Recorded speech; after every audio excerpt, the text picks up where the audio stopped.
ఈ వీడియోలో శ్రీ పోతులూరి వీర బ్రహ్మేంద్ర స్వాములు వారు రాసినటువంటి కాలజ్ఞానంలోని కొన్ని విషయాలు అయితే మనం తెలుసుకోబోతున్నాం. చాలా అద్భుతమైనటువంటి విషయాలండి. అంటే ఈ కలియుగం అంతం సమయంలో జరగబోయే ఎన్నో విషయాలను అయితే ఈ వీడియోలో మనం తెలుసుకోబోతున్నాం. దానికంటే ముందు ఈ స్క్రీన్ మీద ఒక క్వశ్చన్ కనబడుతుంది చూడండి. ఈ ప్రశ్నకు సమాధానంగా కామెంట్లు పెట్టండి. మీ తెలివితేటలు ఎలా ఉన్నాయో చూద్దాం. 2 - 2 + 1 = ఎంత?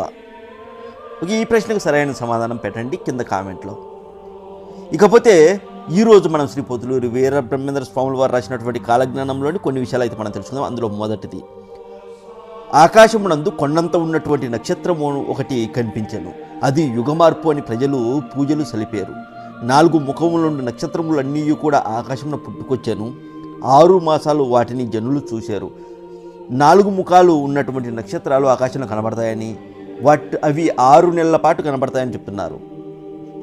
అలాగే ఆకాశం నందు కొండంత ఉన్నటువంటి నక్షత్రం ఒకటి కనిపిస్తుంది అన్నారు. ఈ కొండంత ఉన్నటువంటి నక్షత్రం కనబడంగానే యుగ మార్పు అని ప్రజలైతే నమ్ముతారంటున్నారండి. అంటే కలియుగం అయిపోయింది, కొత్త యుగం అయితే స్టార్ట్ అయిందని చెప్తారంటున్నారు.